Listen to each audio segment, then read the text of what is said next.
Bonjour, bienvenue dans Incorporer, le podcast qui va t'aider à plus habiter ton corps et à mieux vivre ta vie.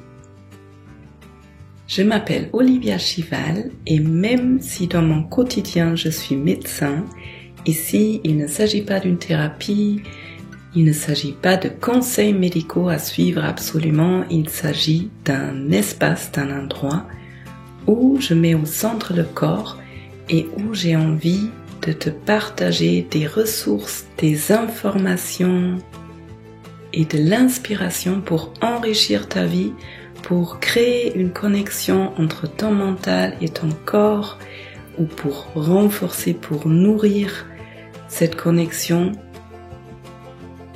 parce que notre corps est au centre de tout. C'est un fabuleux allié pour nous, un vrai ami, et souvent dans notre société, on l'oublie ou on le subit si on a des maladies, des douleurs, etc. Alors qu'on peut créer une vraie relation nourrissante avec notre corps. Bienvenue dans cet épisode, j'espère que tu vas bien. Bienvenue, peu importe si c'est la première fois que tu écoutes ma voix ou si tu es une ou un habitué. J'aimerais bien commencer par un énorme merci pour tous les commentaires que vous me faites, les retours, peu importe par quel moyen. Et merci beaucoup pour les avis, pour les étoiles, les avis 5 étoiles, pour les commentaires sur YouTube. Il y a de plus en plus d'avis sur les plateformes, ça me fait vraiment plaisir. Ça aide surtout au podcast d'atteindre plus de personnes et de faire plus de bien dans ce monde. Et j'aimerais bien vous partager un commentaire qui est très récent. Un grand merci Olivia pour ces ressources tellement limpides. À présent, il n'y a plus qu'à... Merci beaucoup pour cet espace de compréhension, cette bienveillance, cette générosité. Merci beaucoup Danae112 pour ton très beau commentaire qui me touche. Alors, si vous avez envie de vivre un vrai espace de compréhension, de bienveillance, de générosité en live avec moi, ça y est, les inscriptions sont enfin ouvertes pour le pré-cours qui est complètement gratuit au mois de mars, entre le 18 et le 22 mars, et surtout il y aura une soirée en live avec moi via Zoom le 22 à 19h.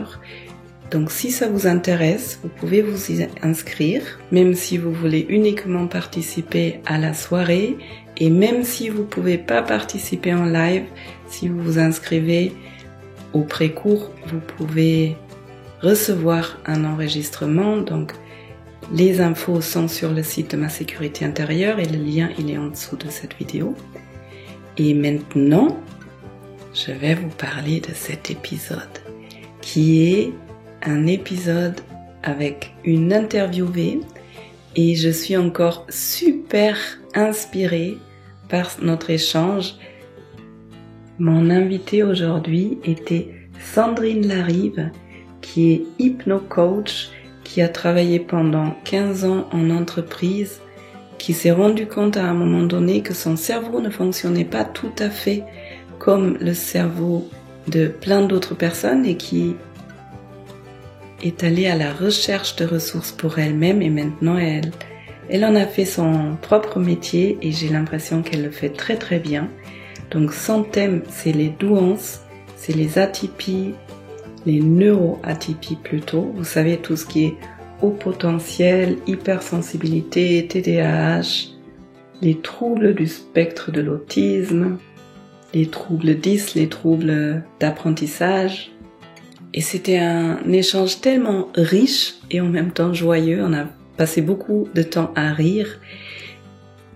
Et Sandrine, elle nous amène au début de notre échange dans tous ces différentes typies, si je peux dire, atypies. Elle nous explique ces différents types de fonctionnement de cerveau. Elle parle par exemple de l'intensité émotionnelle qu'on peut ressentir quand on a un cerveau hypersensible. de la suradaptation qu'on peut vivre quand on a un trouble autistique, suradaptation qui peut même amener à développer une fausse identité et au fait qu'on ne sait plus trop qui on est véritablement. Sandrine nous explique que souvent c'est assez long pour trouver un diagnostic et elle partage pas mal en fait de son propre parcours de vie où elle a vécu avec son cerveau, son fonctionnement pendant longtemps très bien jusqu'à ressentir certaines difficultés. Donc elle nous dit aussi comment faire pour obtenir un diagnostic si on a des doutes et en quoi c'est intéressant et important de se faire entre guillemets diagnostiquer. Elle utilise un autre terme pour ça d'ailleurs. Détecter, je crois, elle dit. En fait, Sandrine nous explique à quel point c'est important et intéressant d'avoir un mode d'emploi pour son cerveau, pour son fonctionnement, parce que c'est à partir du moment où j'ai ce mode d'emploi, où je comprends comment je fonctionne, que je peux l'accepter et ensuite aller dans carrément une transformation de ma propre vie.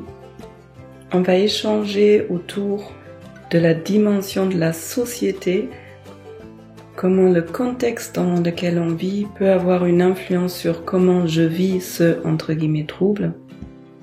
Et puis, on va parler des choses bien plus larges que ça, l'importance du corps qui est au centre de tout, l'importance de rétablir une connexion à notre corps, surtout quand on a cette intuition qui est intensifiée avec certains de ces troubles. Et puis on échange autour de cette façon de notre corps de nous envoyer des messages. Et puis à la fin de cet entretien, de cet échange, Sandrine vous propose une expérience que vous pouvez faire vous-même, peu importe si vous faites partie du spectre des neuroatypies ou pas. Il s'agit de comprendre les messages de notre corps, comment je peux utiliser le symptôme, comment je peux mieux comprendre mon corps quand il me parle. Voilà, c'est une longue introduction et j'espère vraiment que vous allez avoir autant de plaisir que moi à écouter cet échange avec Sandrine Larive et avec tout ça dit.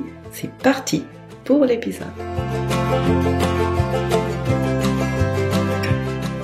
Bonjour et bienvenue dans ce nouvel épisode de Incorporer avec une invitée. J'ai aujourd'hui avec moi Sandrine Larive et je suis vraiment heureuse qu'elle soit là parce qu'elle vient avec un thème, avec un sujet qui est super intéressant, qui est très très complexe et qui est très important. Sandrine, tu me corriges si je fais des erreurs, si je dis des bêtises, mais Sandrine est coach. Elle soutient particulièrement les femmes, mais tu accueilles aussi des hommes. Et dans ta boîte d'outils, il y a l'hypnose, il y a le PNL, tu travailles avec la luminothérapie. Sandrine, elle est très active sur YouTube et elle partage plein d'infos gratuitement aussi. Absolument. Bienvenue Sandrine. Merci de m'avoir invitée et ravie aussi de pouvoir se reconnecter après cette super connexion de juin dernier et l'expérience qu'on a vécue ensemble. Ouais, on a vécu un voyage particulier ensemble. Un voyage hypnotique. Sur lequel j'ai fait un épisode podcast d'ailleurs aussi, si jamais. Exact. Écoutez. Alors Sandrine, je commence les séances avec une question qui me vient quand je pense à la personne que j'ai avec moi. Et j'avais envie de te poser la question, quelles sont les routines qui te portent à travers tes journées? Alors moi, j'ai des routines qui sont liées aux atypiques. On en parlera plus tard de ce que c'est, mais les atypiques détestent avoir des routines régulières. L'idée, c'est d'avoir une routine qui n'est pas routinière. C'est ce que j'appelle une routine où tu peux faire tous les jours la même chose, mais pas forcément exactement de la même façon tous les jours. Donc moi, j'aime bien commencer ma journée avec des salutations au soleil ou autres, ou etc. Enfin, du yoga. Et tous les jours, je fais pas exactement la même chose, pas tout dans le même ordre, etc. Mais je le fais quand même. Et c'est la première chose que je fais en me levant, en plus d'aller aux toilettes, je pense, évidemment. Et ça, je le fais pendant 10 minutes, un quart d'heure, et ça me permet vraiment de stretcher mon corps, d'incarner une forme d'expansion, parce que des fois, j'ai un petit peu de rigidité, comme je fais un petit peu de bruxisme la nuit. Du coup, ça rigidifie un petit peu les muscles, et donc, comme je rumine pas mal la nuit, j'ai besoin de détendre mon corps dès le matin pour pouvoir faire circuler l'énergie. Parce que moi, il y a un truc, c'est que quand ça va pas, l'énergie se bloque. Donc, tous les jours, je dois entretenir la circulation de mon chi, de cette énergie vitale. Sinon, ça risque de se bloquer. Donc ça fait partie vraiment de mes routines. Il y a aussi de l'écriture. J'écris tous les jours. C'est très cathartique, très thérapeutique. Et dès que j'ai une pensée, dès que j'ai une pépite de vérité qui sort, faut que je l'écrive. Faut que ça sorte. Il faut que je sorte à l'extérieur ce qu'il y a dans ma tête, pour que ça évite de saturer. Et j'essaye de me nourrir aussi de plein de choses. On en parlera peut-être tout à l'heure, mais une femme surdouée ou hypersensible, c'est des hyper stimulabilité, hyper excitabilité, hypersensibilité à plein de niveaux. Et ça veut dire aussi qu'il faut les nourrir et les nourrir bien avec des bonnes choses. Donc j'ai besoin régulièrement d'aller regarder plein de podcasts, je suis hyper curieux sur plein de domaines, etc. Il faut que je me nourrisse en permanence. Donc souvent, je vais faire des balades au lac à Genève. J'ai la chance d'habiter à côté du lac à 3 minutes. Et c'est ma petite aussi routine, pas toujours au même moment, pas toujours à la même heure, mais d'aller faire un petit tour et marcher à pied. Tu sais, la marche à pied, hein, c'est la stimulation bilatérale. Et en général, quand on fait quelque chose en marchant, il y a quelque chose qui se retraite. Rien que le fait de faire de la stimulation bilatérale. Donc, j'aime bien aussi faire ça, si possible, tous les jours. Génial, merci. Merci pour ton partage. Je me retrouve tellement dans tout ce que tu as dit et j'ai l'impression que je vais apprendre personnellement beaucoup de choses dans notre échange. Je t'oublie. Alors, tu as déjà mis le mot atypie. Mhm. Ce que tu as comme sujet, c'est les douances, les atypies, les neuroatypies. Est-ce que tu peux nous amener un peu dans le sujet, peut-être pour les personnes qui savent pas du tout ce que c'est, et Mhm. d'autres qui ont entendu hypersensibilité par-ci. euh, oui, je te laisse faire. Oui, alors je suis évidemment experte en neuroatypie. Et qu'est-ce que ça veut dire? Alors, souvent, on parle d'atypique, finalement, c'est un petit peu un raccourci, parce qu'en fait, c'est vraiment le bon terme, c'est neuroatypie. On est tous singuliers, on est tous d'une certaine manière différents, atypiques, mais on n'est pas tous neuroatypiques ou ce qu'on appelle aussi neurodivergents. Donc déjà, il faut savoir que souvent, c'est quelque chose qui est inné, c'est une réalité neurophysiologique. Et je vais peut-être vous parler des 5 grosses neuroatypies qu'il y a, que je suis. Donc la première, c'est l'hypersensibilité. C'est quand même 30% de la population. Les neuroatypies, en tout cas, concernent 30 à 40% de la population. Ça, c'est le plus gros, on va dire, bucket de neuroatypiques. Et l'hypersensibilité a été étudiée pendant assez longtemps par le docteur Hélène Aron. Et donc, c'est bien plus que de l'hyper-émotivité ou genre je pleure devant un film. C'est 4 choses souvent dont elle parle, et elle parle de cette méthode DAS. C'est un petit peu simple aussi pour se rappeler ce que ça veut dire. Alors, je vais le faire en français, mais le DAS, c'est Depth of Processing. Ça veut dire qu'il y a vraiment un traitement en profondeur des informations chez les hypersensibles. C'est quelque chose de très profond. L'overstimulation, la surstimulation, c'est aussi vivre dans une réalité augmentée où tout est plus. Et c'est pour ça qu'il y a souvent des trop pleins.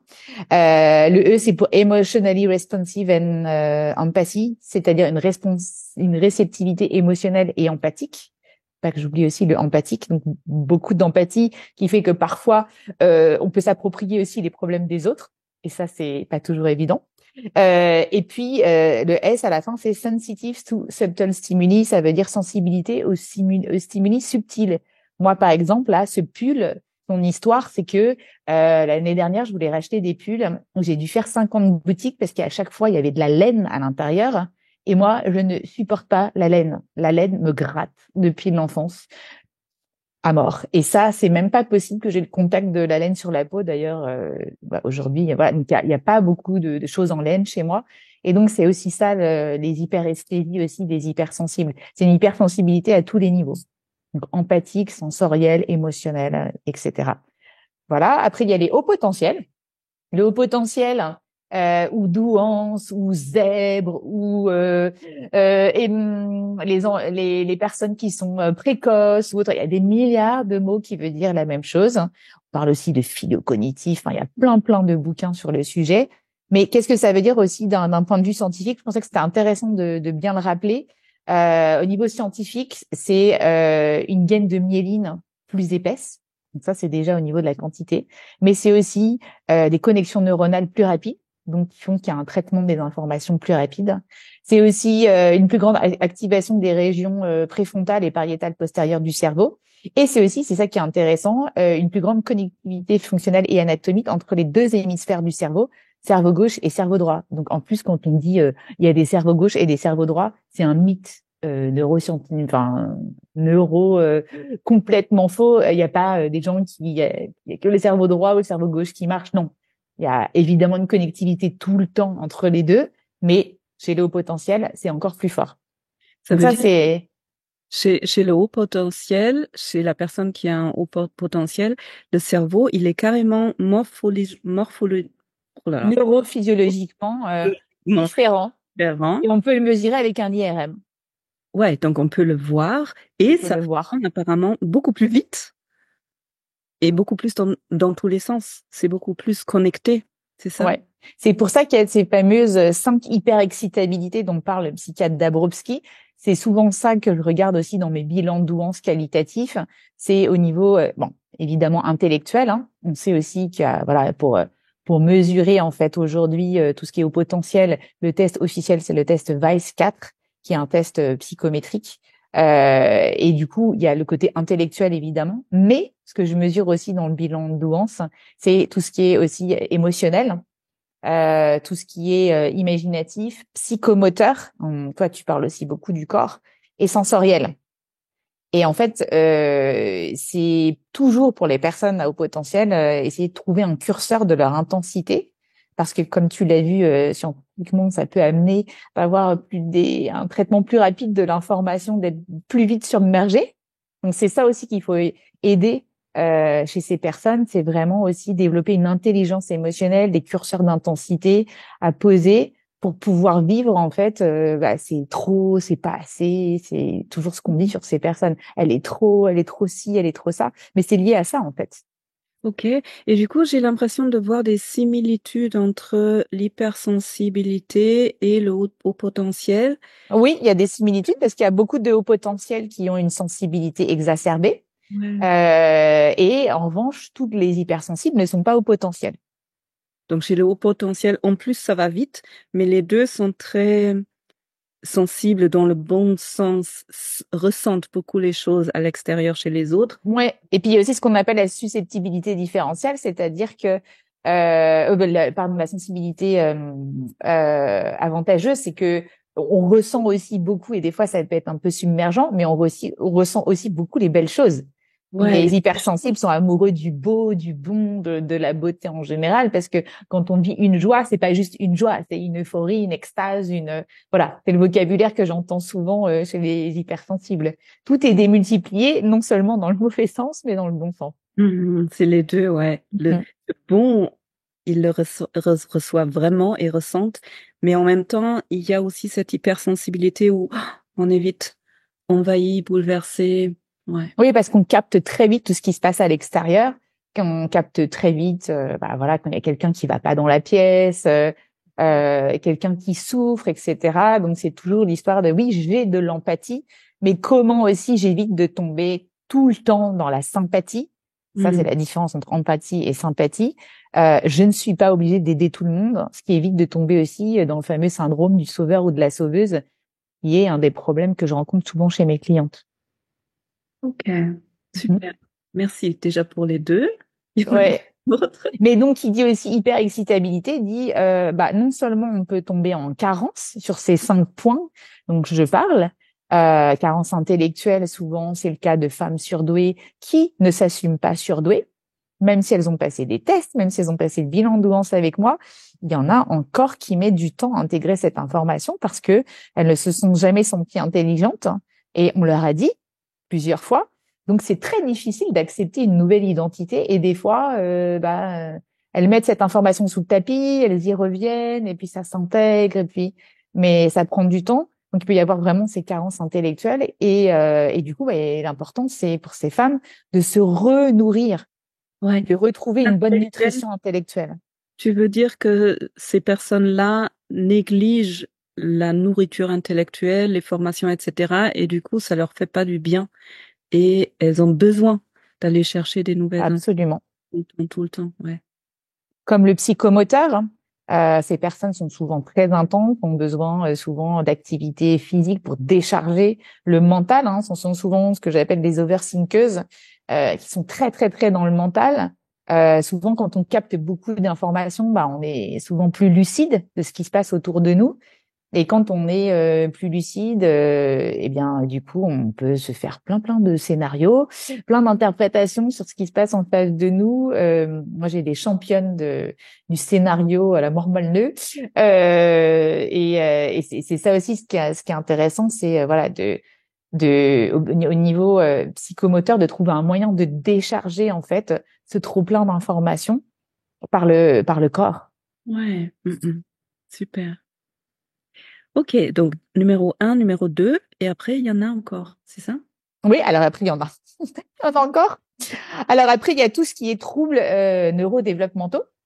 Donc le premier, c'est le spectre de l'autisme. On parle de TSA, si tout le monde sait ce que c'est, trouble du spectre de l'autisme. C'est 1% de la population. Alors j'ai oublié de préciser, au potentiel, c'est 2,3% de la population. C'est des personnes qui ont un QI supérieur à 145 et puis après il y a 130 pardon, et les personnes qui ont un QI supérieur à 145, ce sont des THP, très haut potentiel intellectuel, et là c'est 0,1% de la population. Donc là c'est très très peu. Le spectre de l'autisme, c'est 1% de la population à peu près.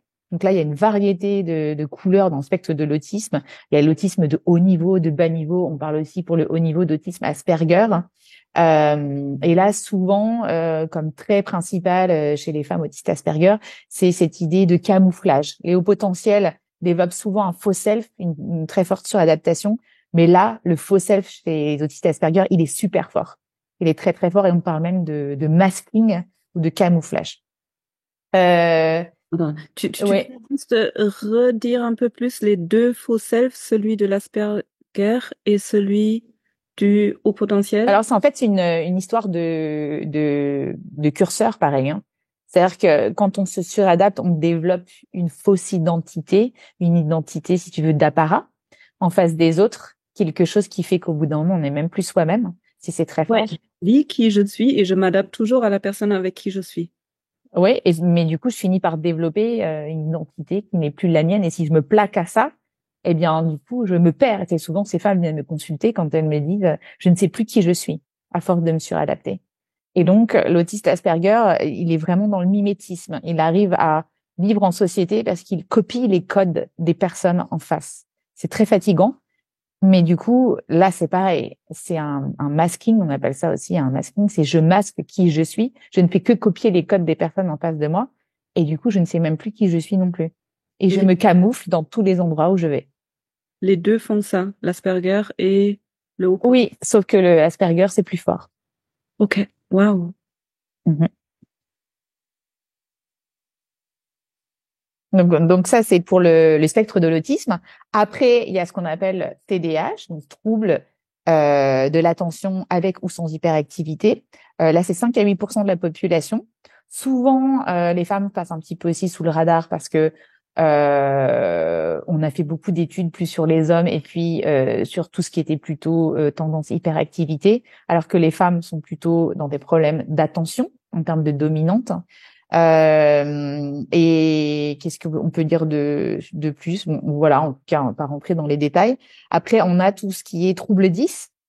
Donc là, tu as dyscalculie, dyslexie, dysorthographie, dysphasie, dyspraxie. On va pas rentrer non plus dans le détail de tout ça, mais on appelle aussi ça la constellation des 10. parce que du coup, c'est très varié et ça peut concerner plein de personnes différentes et puis on peut avoir plusieurs troubles 10 en même temps. Et donc ça, c'est lié à tout ce qui est troubles d'apprentissage et ça commence dès qu'on est petit. C'est quelque chose qui doit exister quand on est petit pour pouvoir mesurer si on a ce problème et qui perdure évidemment à l'âge adulte. Hein. Après, on peut le travailler. Évidemment, il y a plein de solutions et de stratégies pour que ça aille mieux. Mais c'est quelque chose aussi qui est inné. Et puis après, sorti de ça, on peut cumuler en fait, par exemple, le haut potentiel et un trouble 10 et un TDAH et un TSA. Et ça, quand on cumule un trouble avec quelque chose qui est plutôt un facteur, tu vois, favorisant comme le haut potentiel, eh bien, ça s'appelle être doublement exceptionnel. Et au Canada, ils appellent ça 2E. Même si on a plein de trucs en même temps, on appelle ça doublement exceptionnel, double exceptionnalité. Et ce qui est intéressant, c'est que le trouble peut masquer le haut potentiel et le haut potentiel peut être aidant pour le trouble. Donc, ce qui fait que parfois, on a du mal à détecter chez les personnes, en fait, qu'est-ce qu'il y a vraiment. Il faut vraiment rentrer dans tu vois, des trucs discriminatoires, faire plein de tests, aller voir plein de personnes, parce qu'aujourd'hui, il n'y a pas forcément un collège d'experts qui s'occupent de tout en même temps. Et C'est ça qui est problématique. Il faudrait qu'il y ait plus de liens entre les personnes, mais il y a des personnes qui s'occupent. Tu vois, le TSA aujourd'hui, c'est des fois 4 à 5 ans pour avoir un vrai diagnostic. C'est très compliqué, c'est très long. Waouh. Alors, c'est hyper complexe et On va pas rentrer dans toute cette complexité. ben non, mais je suis impressionnée que toi, tu t'occupes un peu, tu étais au courant de tout ça, de tout ce spectre. Donc déjà, je pense que ce qui est important à dire, mais tu l'avais déjà nommé, c'est que ça se diagnostique avec des tests spécifiques, souvent par des neuropsychologues, mais toi, tu disais tu le fais aussi. Alors, le haut potentiel, c'est donc le test officiel, en France en tout cas, c'est le test VICE et c'est fait par des psychologues ou neuropsychologues. Et moi, ce que je donne, c'est complémentaire, voire pour des personnes. Il y a des personnes qui ne veulent absolument pas passer des tests psychométriques. Moi, j'ai beaucoup de femmes à haut potentiel ou THPI qui ont été traumatisées quand elles étaient jeunes par les maths. Beaucoup de femmes qui n'ont pas été stimulées dans ce domaine, qui ont complètement abandonné les mathématiques. Donc, quand on leur dit test psychométrique, c'est la boule au ventre. Beaucoup de gens ont peur des examens, peur d'échouer. Donc, elles iront jamais passer ce test. Donc, moi, je suis aussi là pour aider ces personnes qui n'ont pas accès à ça parce qu'elles peuvent pas et leur dire, mais c'est pas grave. Au final, avoir un chiffre, 130, 145, etc., c'est intéressant, mais la question, c'est le so what. C'est qu'est-ce que t'en fais et comment tu bosses sur ta problématique. Et moi, je suis là pour bosser avec les gens sur leurs problématiques personnelles, au final. Peu importe qui elles sont. Même si on dit haut potentiel, exceptionnel, surdouance, etc., souvent c'est ça, enfin, les personnes ressentent plutôt des difficultés dans leur vie. Forcément. En fait, le biais, c'est que oui, les personnes qui consultent ont des difficultés. Celles qui n'ont pas de difficultés, elles consultent pas. Donc, de toute façon, c'est un biais d'échantillonnage.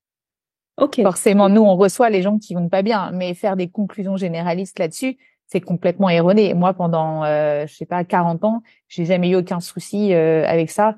Et c'est quand j'ai eu des problèmes avec que j'ai commencé à consulter, mais je suis passée sous le radar pendant 40 ans. Ouais, parce que toi, tu fais partie de ce spectre-là. Ouais, et du coup, je l'ai découvert parce que je suis passée du salariat à l'entrepreneuriat et que dans ce contexte-là, ça a généré une complexité chez moi, des complexités diverses et variées. Et du coup, c'est à ce moment-là que j'ai commencé à m'intéresser à ça. Déjà, choisir. À ce moment-là, j'ai complètement dispersé quand j'ai plus eu de cadre, etc. Enfin, il y a eu plein de choses qui ont fait qu'à un moment donné, j'ai été attirée vers ce sujet parce que j'avais des choses à dépasser. J'ai aussi beaucoup de hauts potentiels qui sont multipotentiels. Alors ça, c'est pas une neuroatypie, hein. C'est des gens qui sont multicuriosité, hyper créatifs, etc. Et je les aide aussi à canaliser leur créativité et leurs multiples idées. Ouais. Quand on est entrepreneur et qu'on a une idée toutes les secondes, bah ça aussi, c'est un petit peu le trop-plein intellectuel, c'est super difficile et au bout d'un moment, les gens finissent par être paralysés de j'ai trop d'idées, trop d'informations et du coup, je fais plus rien. C'est ça. Du coup, ça peut créer certaines difficultés que je ne comprends pas forcément et que je sais pas comment gérer si j'ai pas appris comment je gère ça avec Exactement. le monde de mon cerveau. Et en même temps, ça peut apporter aussi plein de positifs, plein de ressources, j'imagine. Absolument. Le haut potentiel tel quel est un facteur ultra favorable pour être heureux dans la vie. Le problème, c'est les traumas qu'il y a derrière et comment, comme tout chez le haut potentiel, le trauma peut être amplifié par le haut potentiel. Ok, ça m'amène à une question. Est-ce que tu sais si euh, au niveau scientifique, on sait les origines. Donc, je sais qu'en général, c'est vraiment multifactoriel quand on a des troubles ou des atypies. Mais je crois avoir entendu que ces troubles-là, ces personnes qui ont ces troubles sont beaucoup dans la tête, ont souvent perdu la connexion au corps. Est-ce qu'il y a forcément un lien avec des traumatismes? J'imagine que non, Alors, mais quand tu dis trouble, tu me parles des troubles du neurodéveloppement, pas le haut potentiel. C'est pas un trouble, le haut je potentiel. parle d'accord, je parle en Hmm. général là. Est-ce que pour ces cinq, hein, ces cinq catégories, il y a des traumas enfin, est-ce qu'il y a un lien avec des traumatismes dans l'enfance? Est-ce qu'on sait quelque chose là-dessus ou pas Non, du tout? ça fait partie des multifacteurs de chaque personne, d'avoir des traumas ou pas, d'avoir de la neurodiversité, et tout a un impact, l'un a un impact sur l'autre. Un haut potentiel qui va pas bien est souvent un haut potentiel qui connaît pas son mode d'emploi, qui n'a pas connaissance de qui il est, qui a potentiellement pas résolu des problèmes traumatiques depuis l'enfance, comme n'importe qui. Sauf que c'est comme tout chez le haut potentiel, c'est l'intensité qui fait la différence. C'est-à-dire que ça va être vécu de manière beaucoup plus intense, peut-être, et que du coup, c'est là où ça se révèle. Et ça peut être confondu, hein, souvent cette intensité, malheureusement, avec des troubles ou des maladies beaucoup plus graves. Hein. Il y a beaucoup de hauts potentiels qui ont été faussement diagnostiqués bipolaires, enfin plein de choses comme ça. Joseph Chovanec, qui est représentant des autistes Asperger, il a été aussi diagnostiqué à un moment donné faussement. Et on peut perdre du temps avec ça. Donc, Ouais. ce qu'il faut faire attention, c'est pas parce qu'on a une intensité émotionnelle ou sensible plus forte que la moyenne que pour autant on est complètement fou. Et souvent, quand les femmes viennent me voir, qu'on parle et qu'elles arrivent à connaître leur mode de fonctionnement, elles me disent toutes la même chose, c'est ouf, je ne suis pas folle. Donc c'est Bon, pour te dire le lien ténu qu'il y a entre folie et différent. C'est-à-dire qu'il n'y a pas vraiment de champ entre les deux. Soit je suis folle, soit je suis pas folle. C'est intéressant. Les hommes, c'est un petit peu différent. là, je veux mettre un tout petit, je sais pas comment dire, mais les troubles bipolaires, c'est pas la folie non plus, et Non, absolument. ça peut exister en double. Je Bien connais sûr, des personnes qui ont un trouble bipolaire et qui ont une atypie. bien sûr. La pathologie, alors déjà, le haut potentiel n'est pas du tout une pathologie. On a tendance à pathologiser ça parce qu'on parle de haut potentiel de souffrance. Quand tu tapes sur YouTube, c'est que des choses comme ça. Moi, justement, j'ai fait ma chaîne YouTube pour dire, mais en fait, vous pouvez être surdoué pour le bonheur. Il y a pas de souci. On travaille ensemble, etc. Mais j'ai pas envie que ça soit Calimero, larmoyant. C'est bouge-toi et bosse sur tes problèmes, et tes problèmes n'ont rien à voir avec les problèmes d'un autre haut potentiel. Et tout les hauts potentiels n'est pas une excuse pour ne pas aller bien. Bien au contraire. Il y a des gens aussi qui peuvent s'en servir comme excuse, Hmm. comme toute excuse. Mais évidemment, tu peux avoir ça plus un trouble bipolaire. C'est complètement différent. J'ai une question qui peut paraître un peu bête, mais que je trouve importante. En quoi, parce qu'il y a beaucoup de personnes en fait qui ont des doutes et du coup qui se posent la question, est-ce que je me fais tester ou pas? En quoi, Mhm. pour toi, ça peut être utile d'avoir si on peut dire, diagnostic ou cette certitude d'être un des cinq? Alors, je vais parler de détection parce qu'à chaque fois, les gens reprochent le diagnostic, c'est que pour les maladies, alors que moi, je pense pas. On diagnostique l'état d'une voiture, de plein de choses, mais apparemment, dans cette société, on a alloué ce mot au domaine médical. Alors, je vais faire attention pour ça. Donc, je vais dire détection. En fait, c'est important si c'est bien fait. C'est pas toujours bien fait. Il faut se rappeler que c'est une mallette, hein, entre guillemets, achetée par des psychologues et que il y en a beaucoup qui sont absolument pas formés sur les atypies. Donc souvent, il y a un chiffre, mais tout ce qui accompagne le chiffre peut être limité. Donc il faut vraiment faire attention avec qui on le passe et faire en sorte qu'on ait à la fois un neuropsychologue ou psychologue qui est formé sur les atypies. Tous ne le sont pas. Ça nous permet en fait de mieux connaître notre mode d'emploi. C'est fondamental de savoir comment on fonctionne pour pouvoir l'expliquer aux autres. Moi, par exemple, je me sens beaucoup mieux, même avec mes, voilà, quand j'ai un compagnon, etc., de pouvoir expliquer mon hypersensibilité. Je pleure extrêmement souvent de joie, comme de mon hyper empathie. Si la personne en face, elle n'est pas câblée pour le comprendre, elle va le prendre pour elle. On va se dire, c'est moi qui l'a fait souffrir, ou c'est moi, mais pourquoi elle pleure alors qu'on est dans un super moment? Mais c'est parce que je ressens tout intensément. Donc, depuis que je fais ça, je peux vraiment me lâcher et me laisser aller dans mon hypersensibilité. Waouh. Je pleure tous les jours sans aucun problème.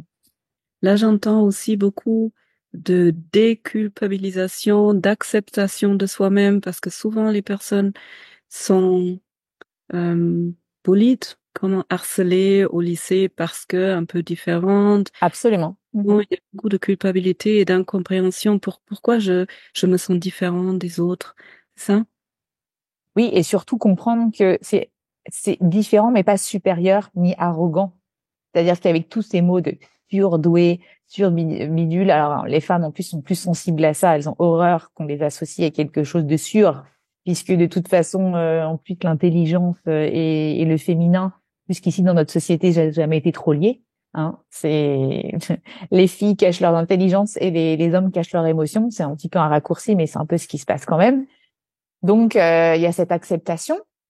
Et quand on a accepté qui on est, ben, on peut transformer sa vie. C'est pour ça aussi que je propose ce que j'appelle le voyage de l'héroïne. C'est-à-dire que c'est un voyage. C'est je me fais tester ou voilà, j'apprends à connaître mon fonctionnement, je mets en place des routines qui correspondent à mes atypies. Et après, j'ai un socle solide aussi pour transformer ma vie, savoir ce que je veux vraiment, quels sont mes besoins profonds. Quand j'ai enlevé mon masque et ma suradaptation, mais au fond, qui je suis, quand j'ai pelé l'oignon pour aller à la substantifique moelle de qui je suis, et qu'est-ce que je veux faire en fait? Et du coup, c'est là aussi je peux accompagner pour voilà les faire briller de leurs multifacettes plutôt que de les cacher, ce qui est souvent le cas. Ouais.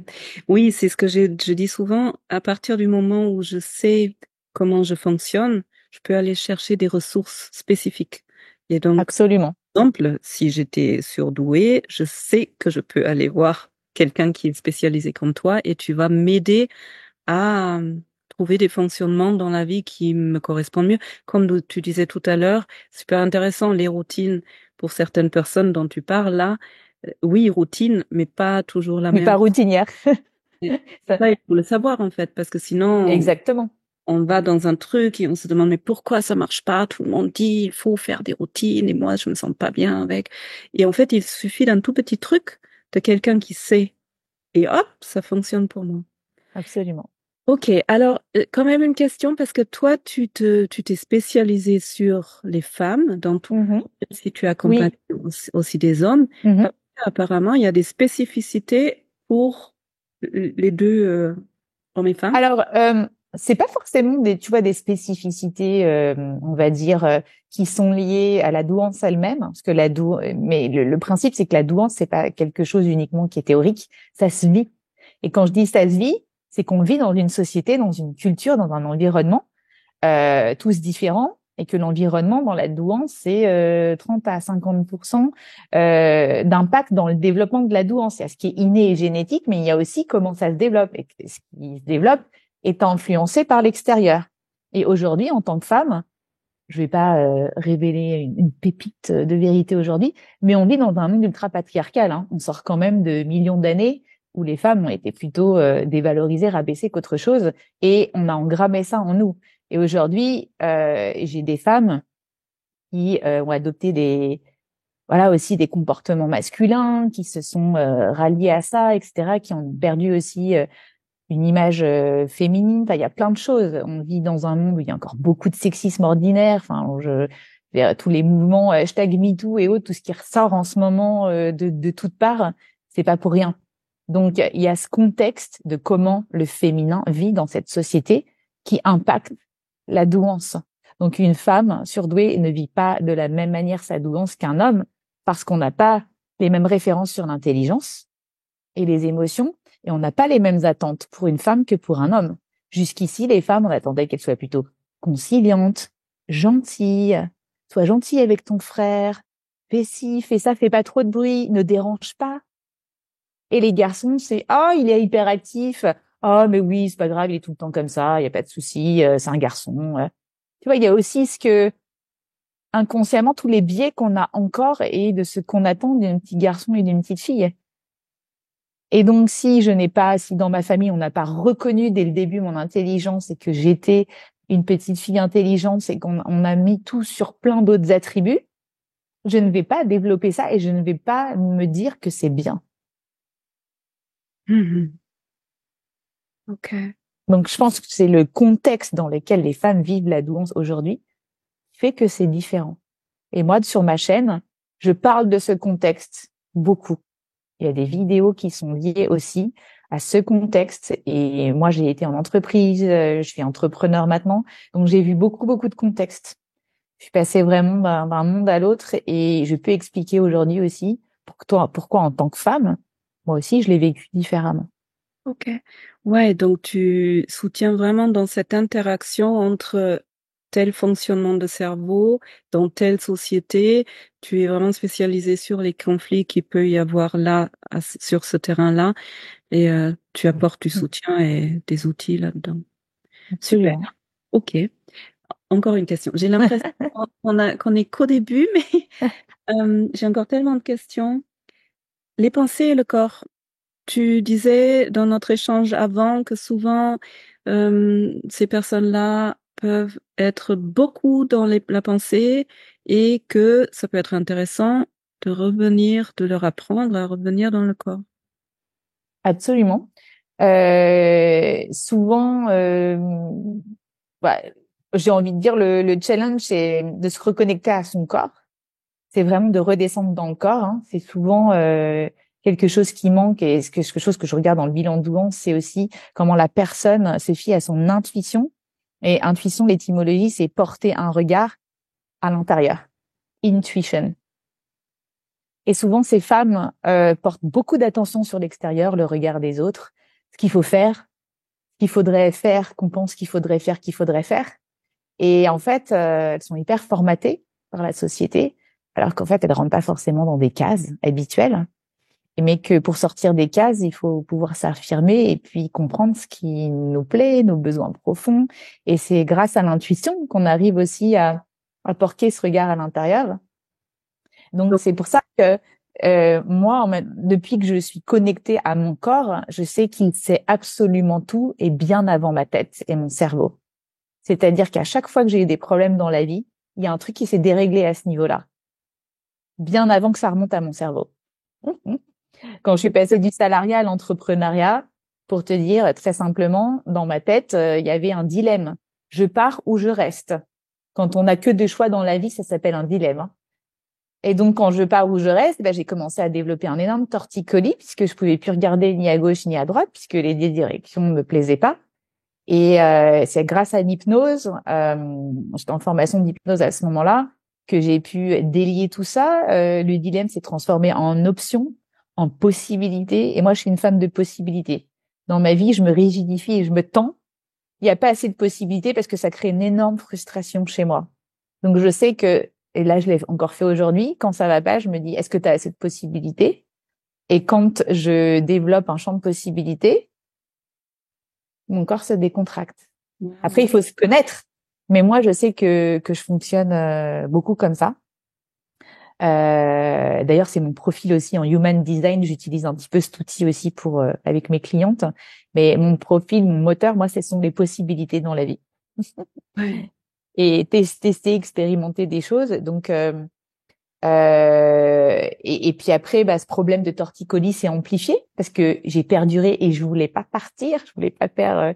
Et j'imaginais que c'était un grand saut et je disais à tout le monde, me lancer, le grand saut, c'était un vocabulaire mais horrible. Qui a envie de se lancer? Ça fait mal, hein, de se lancer et de faire le grand saut. Et quand j'ai découvert aussi que c'était un continuum, que je ramenais juste mon expérience d'avant pour passer à autre chose, et ça s'est détendu. Et honnêtement, on prend des bonnes décisions quand on est dans un corps détendu. Et une fois que tout ce dilemme était passé, naturellement, un jour, je me suis réveillée, c'était doux, en fait. Et je me suis dit, mais ça y est, je suis passée de l'autre côté, c'était pas si compliqué que ça. Mais Ouais. c'est, voilà. Et donc, j'ai somatisé, jusqu'à temps que je me rigidifie totalement. Et je me rappelle très bien, à un moment donné, je me suis retrouvée en prisonnière de mon corps. Je pouvais plus bouger. Je pouvais plus avancer. Puisque je pouvais plus regarder dans une direction, j'arrivais pas à choisir entre deux options. Et du coup, mon corps s'est rigidifié à l'endroit où il était. Et donc, en détendant tout ça, ben, j'ai aidé mon cerveau à prendre des décisions. C'est tellement passionnant. Quand on met les deux ensemble, ça ne veut pas dire que le mental, il est mauvais, le corps, il est bien, Non. ou l'inverse. C'est juste, on a vraiment besoin des deux et de la communication des deux. Et le plus j'apprends aussi à ressentir vraiment ce qui se passe dans mon corps, le mieux j'arrive à trouver dans ma vie ce qui est juste pour moi. Ouais, je suis tout à fait d'accord avec toi. Mais le problème de ces femmes, c'est qu'elles mettent leur corps au service de leur mental, au lieu de faire l'inverse, de mettre leur mental au service de la physiologie. Et c'est ça qu'on réapprend, en fait. Ouais, tout à fait. Et le truc, c'est que quand tu fais ça longtemps, justement, tu as donné un bel exemple, ben, le corps, à un moment donné, il dit stop. Parce que Le c'est... corps dit stop. Le burn-out, c'est le problème du siècle. Mais le burn-out, il est super important pour les, j'ai plein de femmes qui ont fait des burn-out. Il y avait un message à comprendre et tant que le message est pas compris, ça revient de plus en plus fort. Ça s'amplifie et à un moment donné, le corps, il dit stop. Et souvent, ces femmes, elles me disent, c'est marrant, avant, j'avais dit, tiens, si je pouvais être malade pour pas retourner dans ce job de merde. Ah bah, c'est arrivé. C'est bizarre aussi comment notre corps, il entend les messages inconscients. Tout. Qu'est-ce Ça que nous mène ça... aussi au conscient et à l'inconscient. Toutes ces choses qu'on n'arrive pas à entendre, qu'on se dit, lui, le corps, il prend tout cache, hein. Il entend, lui, hein, Et il nous montre. et il le montre. Tu veux t'arrêter? Je vais t'arrêter. T'inquiète. C'est ça. Qu'est-ce que ça veut dire pour toi, ma sécurité intérieure? Sécurité intérieure, bah, c'est tout l'inverse de ce que j'avais, je pense, avant. C'est-à-dire que pour moi, avant, la sécurité, c'était sûrement d'avoir un job, un métier, d'avoir de l'argent, etc. Et depuis que j'ai quitté ce monde-là, j'ai développé de ma sécurité intérieure. Aujourd'hui, j'ai un revenu complètement fluctuant. Il n'y a pas un mois où je gagne la même chose. Je change d'avis sur de chemise sur plein de choses. Mon métier change en permanence. D'ailleurs, j'ai plusieurs métiers. Tout est fluctuant, tout est dans l'impermanence. Et pourtant, je me suis jamais sentie aussi stable à l'intérieur et ancrée.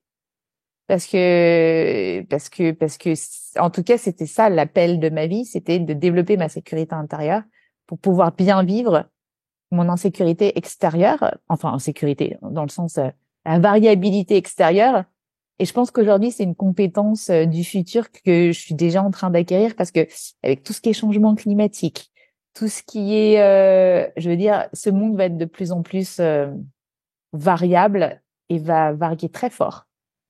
Donc, si on n'a pas ce sentiment de sécurité intérieure avec tout ce qui se passe à l'extérieur, ça va être compliqué. Merci Sandrine. On va arriver tout doucement en fin de d'échange. Est-ce qu'il y a encore quelque chose qui est important pour toi pour que ça fasse bon, toi? Non, après, c'est vrai qu'on a parlé du corps, mais je trouvais ça intéressant aussi de parler de la vision du corps aussi qu'on a. Beaucoup de femmes HPI ou même THPI, les jeunes filles, se sont tellement déconnectées de leur corps qu'elles ont une vision, on va dire, atrophiée de leur corps. C'est un corps qui peut bouger, qui peut être changeant, etc. Parce qu'elles ont vraiment du mal à s'approprier son contour. Il y a des phénomènes de dysmorphophobie aussi qu'on appelle, etc.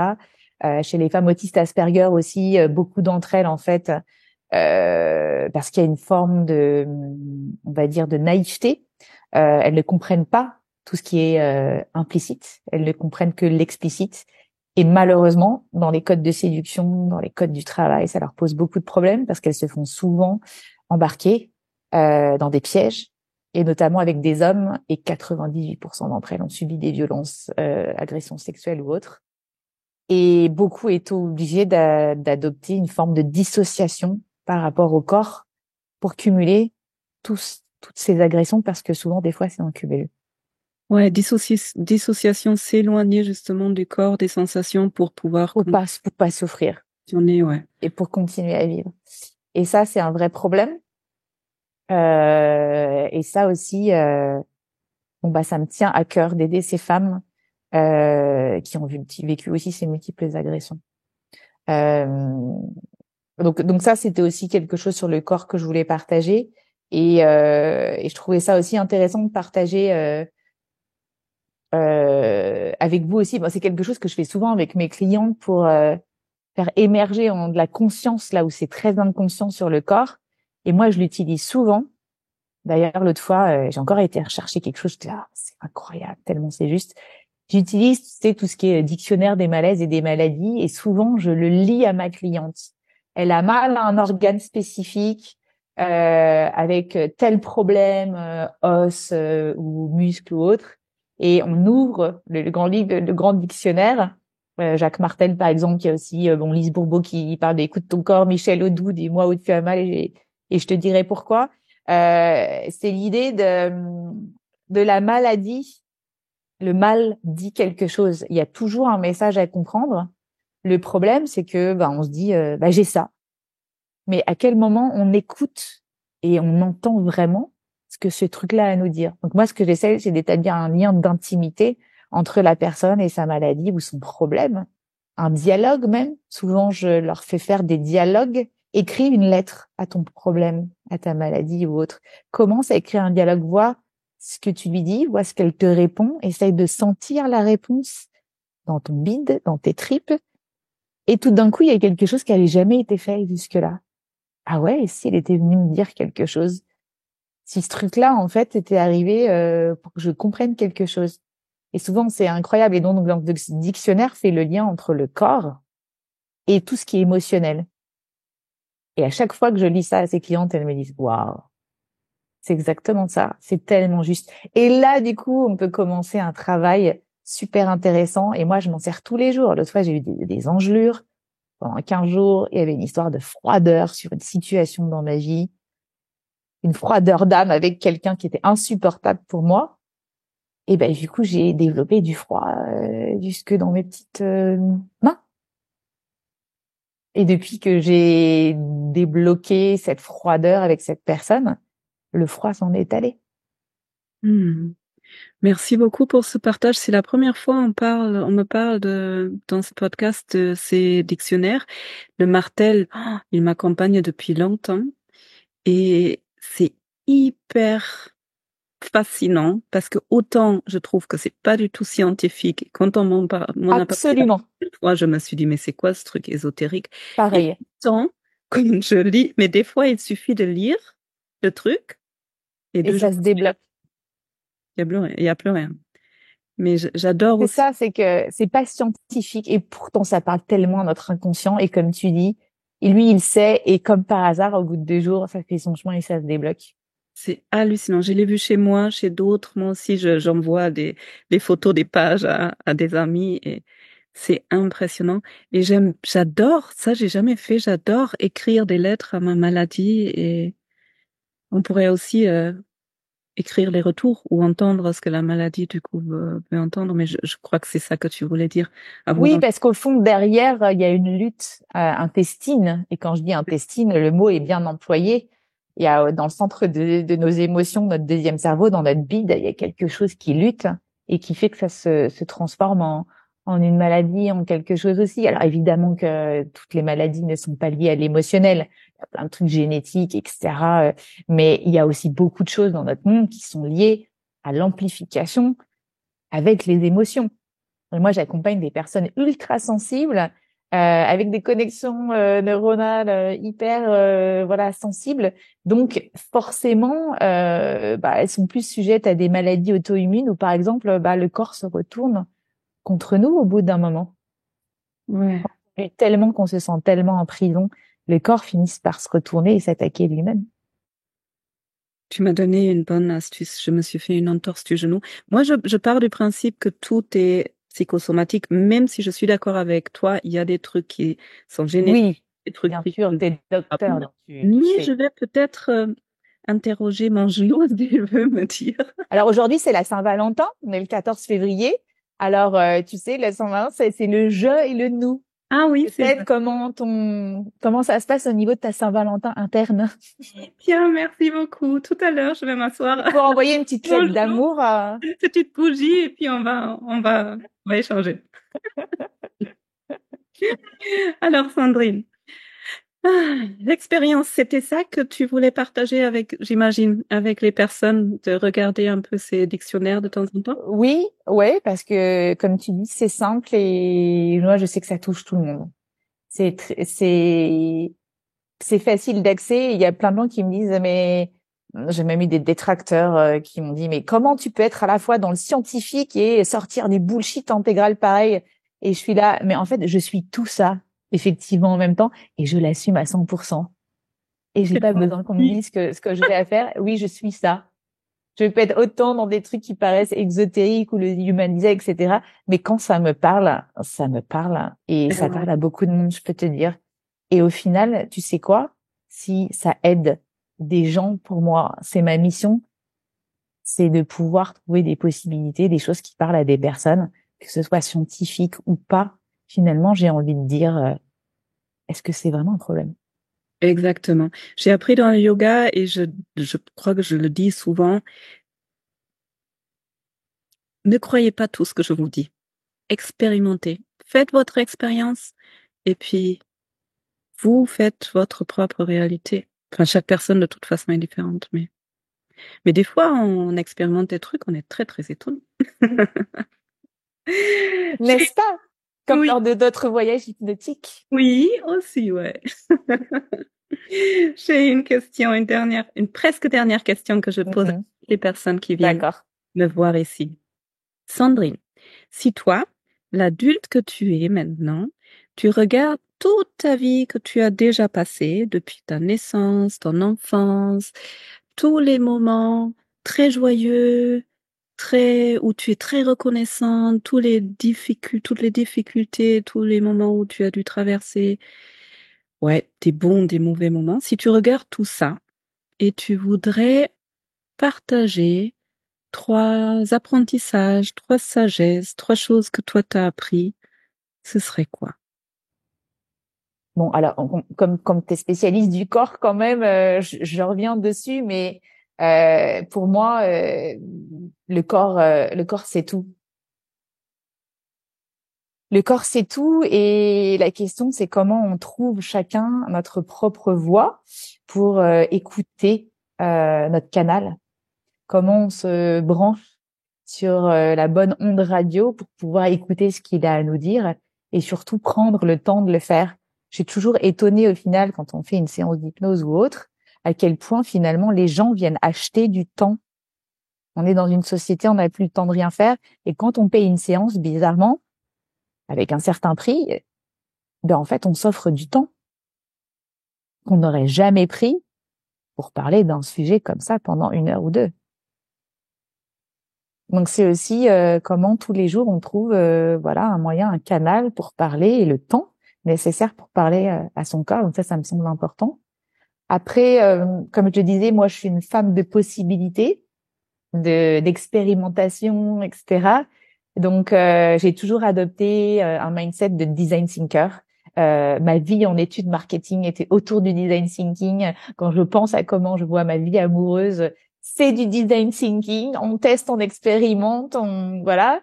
Quand je pense aussi à comment j'ai fait ma transition, ma reconversion professionnelle, j'ai fait des années de design thinking avant de voilà d'en être où je suis.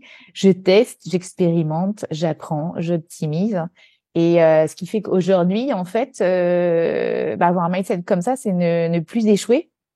En fait, soit j'apprends, soit tu vois, j'avance, mais en fait, il y a pas d'échec. Je ne fais juste que tester des choses qui m'emmènent à d'autres choses, qui m'emmènent à d'autres choses. Et ça, je peux te dire que ça détend le corps. Ça m'a beaucoup détendu. Je le crois. Donc il y a ça. Qu'est-ce que je peux te dire d'autre sur ce que j'ai vécu? Oui, il y a vraiment aussi ce qui a été une quête pour moi pendant toutes ces années, et pour ces femmes atypiques aussi, pour qui les codes masculins et féminins, on va dire de base, ne sont pas du tout adaptés. La plupart des femmes atypiques se reconnaissent pas dans les codes féminins traditionnels ni dans les codes masculins. Donc moi, ça a été le cas très jeune. J'ai rejeté la féminité parce que je ne me reconnaissais pas du tout dans les attributs féminins classiques, et que j'ai bien compris très vite qu'être une femme, c'est mettre beaucoup de complexité dans ma vie. C'est aussi beaucoup d'ultra-lucidité, et dès que j'étais super jeune, à 10 ans, j'ai compris, à travers l'expérience familiale et autres, que ça n'allait pas être une mince affaire. Et donc, qu'est-ce que mon corps a fait? Plein de choses. Problèmes hormonaux, ovaires polykystiques, arrêt tu vois, des règles, etc. J'ai renié ma féminité. Et j'ai aussi été dans une carrière, dans une certaine réussite, pour suivre des codes de domination masculine. Sauf que là, je suis plutôt en décroissance de tout ça. Et depuis que je suis entrepreneur, je me suis vraiment reconnectée à une forme de douceur.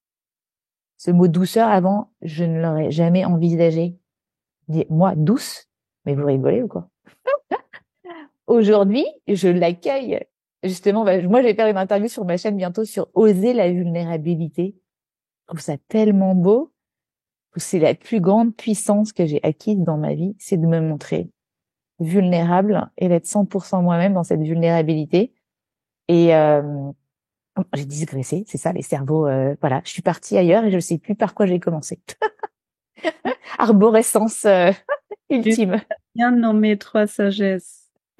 Merci beaucoup. Merci pour tous tes partages, Sandrine. C'était génial. On aurait pu discuter encore pendant des heures. Bref, de toute façon, j'ai l'impression qu'on est presque. Donc, en tout cas, ce que je voulais dire à la fin, c'est que il y a un vrai travail, je pense, pour toutes les femmes et les hommes, hein, bien sûr. Mais moi, je suis spécialisée pour les femmes. C'est pas que j'exclus les hommes, sur ce travail de polarité féminin et masculin intérieur. Tu sais, Anela dans l'Arche et Vincent travaillent sur ça. Et moi, je trouve que c'est super. Ce couple, il est super de représentativité de ce problème de la société. Et je trouve ça admirable la manière dont eux-mêmes, en couple, ils travaillent à la fois sur leur couple et leur polarité féminine et masculine à l'intérieur de toutes les représentations voilà qu'on peut en avoir. Ouais. Pour les personnes qui connaissent pas Anela et Vincent, vous tapez Arche Suisse, Arche Hypnose Suisse, Vincent Urner et Anela. Je connais pas son nom de famille. Lebic, je crois. Oui, Anela Lebic. Voilà. Merci beaucoup, Sandrine. Maintenant, merci à toi. S'il y a des personnes qui se disent, oh là là, elle est passionnante, Sandrine. Trop envie de la connaître, de travailler avec et de m'acheter du temps auprès d'elle pour pouvoir m'interroger sur moi. Où est-ce qu'on te trouve? Alors, j'ai envie de dire là où il y a le plus de ressources aussi, puisqu'on parlait de ressources pour vous, c'est sur ma chaîne YouTube. Moi, toute ma vie, j'ai fait de l'ethnographie. Le fil rouge a été l'empathie. Et là, ça fait 4 ans que j'étudie à fond les femmes surdouées. Et mon but, c'était de faire des vidéos où à chaque vidéo, on puisse se dire, mais ça, c'est moi, putain, c'est mon problème, c'est mon truc. Donc, j'ai fait plein de vidéos. Il y a maintenant plus de 215 vidéos sur le sujet de la douance, de la multipotentialité, de l'hypersensibilité, enfin, de la diversité cognitive en général. Plus de 10 000 abonnés maintenant. Cette semaine, j'ai fêté les 10 000 abonnés, donc je suis contente. Donc, vous pouvez me trouver évidemment là. Et sous les vidéos, il y a toujours un descriptif. Et là, vous pouvez trouver ce que j'appelle le voyage de l'héroïne. C'est le voyage de développement personnel que j'ai créé pour les femmes atypiques, où en fonction de là où vous en êtes, si voilà, vous doutez sur que vous êtes atypique ou pas, ou alors vous êtes sûr, vous voulez transformer votre vie, en fait, il y a des étapes. Et en fonction de vos besoins, il y a des étapes différentes. Et vous pouvez me contacter. Je fais toujours des appels découvertes. Moi, je veux savoir aussi avec qui je travaille. C'est important pour moi. S'il n'y a pas le match, je vous redirigerai vers quelqu'un d'autre. Mais s'il y a un vrai match, voilà, un coup de cœur, et ben, ça serait super de travailler ensemble. Et donc, c'est pour ça que, voilà, je parle beaucoup aux gens en général. Ça, je fais vraiment un don de moi, mais je passe beaucoup de temps dans la semaine à parler à plein de gens. Et puis, évidemment, vous pouvez me trouver sur mon site internet, kyrielcoaching.com. Voilà, je fais du coaching, mais aussi du mentoring pour les entrepreneurs atypiques. Je fais de la thérapie. C'est ce qu'on appelle un profil multipotentiel où on a un fil rouge, mais en même temps, à l'intérieur de ça, on fait plein de choses. Et c'est ça qui nous nourrit. Merci pour tout, Sandrine. Je mettrai les liens dans les show notes. Ouais. Celles et ceux qui sont intéressés. Merci pour ce riche échange sur ce sujet super complexe et super important, vraiment, en ce moment surtout. Merci. Grand merci. Merci à toi. Et je te souhaite plein de bonnes choses pour cette chaîne et continue à faire ces interviews très intéressantes. Merci. Merci.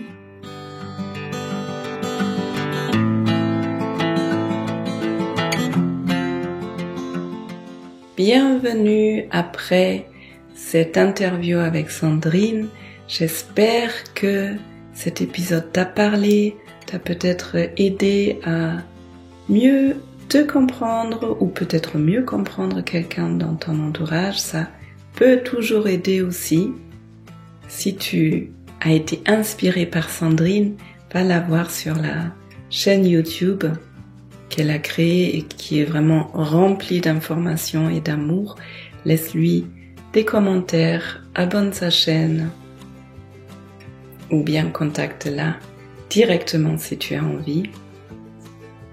Si mon travail te plaît, tu peux bien évidemment partager cet épisode aussi si tu connais des personnes qui pourraient être touchées par ces neuroatypies, des personnes qui auraient peut-être besoin de soutien, de ressources, ou tout simplement de commencer à comprendre le fonctionnement de leur cerveau. Tu peux laisser des commentaires à ce podcast, laisser des 5 étoiles, un pouce vers le haut, abonner ma chaîne, abonner ce podcast. Ça permet à plus de personnes de le trouver. Bien sûr, tu peux t'inscrire à ma newsletter, la lettre d'Olivia, qui sort une fois par mois, et cette année, tous les mois, je vous parle d'une personne qui m'a influencé, qui a influencé grandement mon travail. Et puis, tu peux aussi t'inscrire au pré-cours qui aura lieu au mois de mars. Je serai ravie de faire ta rencontre. Maintenant, j'espère que tu vas bien. Je te souhaite une belle journée, une belle soirée et à bientôt.